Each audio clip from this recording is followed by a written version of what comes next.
হরে কৃষ্ণ, নমস্কার। আমার এই হিন্দু ভাইদেরকে আমি নমস্কার করি, আর মুসলমান ভাইদের আমি সালাম দিই।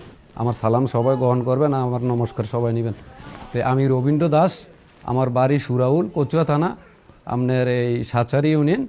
তো আমার জীবনে আমি কোনো দিন রাজনীতি করিনি, আর রাজনীতিতে জড়াই নেই।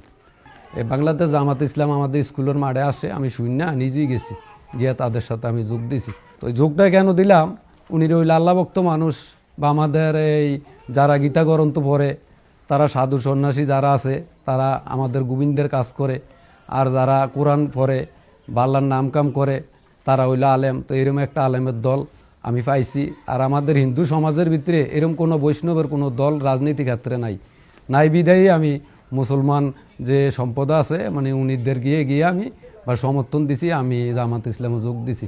5 আগস্টের পরে মনে করেন এদিকে আপনার মন্দির ভাঙচুর করছে, অন্য মানুষে জামাতের উপরে দোষ দিছে। আমরা নিজে চোখকে দেখছি, আমাদের সাচা জগন্নাথ মন্দিরে জামাতের লোকেরা পড়ে দিছে, আমাদের খোঁজ খবর নিছে, আমাদের দুর্গা পূজায় আইছে, জামাতের বাস্তব ভাল লাগছে। উনিরা মনে করেন আল্লাহ ভক্ত দল একটা, বা দেশে আসলে আমাদের কোনো দুর্নীতি হবে না, মাদক চলবে না, কোনো কিছু চলবে না, চোরাকারবারি চলবে না। এই কারণে আমরা তো সবারই দেখলাম 52-53 বছর হয়ে গেছে গা, এই বছরে কি আর কম দেখছি? মারামারি, ওই দল গেলে হ্যারে মারে, এই দল গেলে হ্যারে মারে।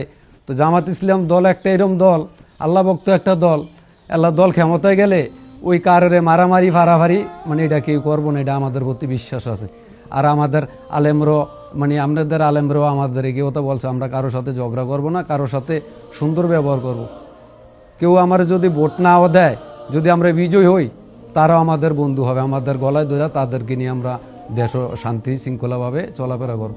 মাঠঘাট পেরিয়ে গ্রাম আর গঞ্জে দাঁড়িপাল্লা জিতে সকলের মন যে, জোয়ান যুবক আর বৃদ্ধ সবাই ধর্ম বর্ণ মিলে এক হয়ে যায়।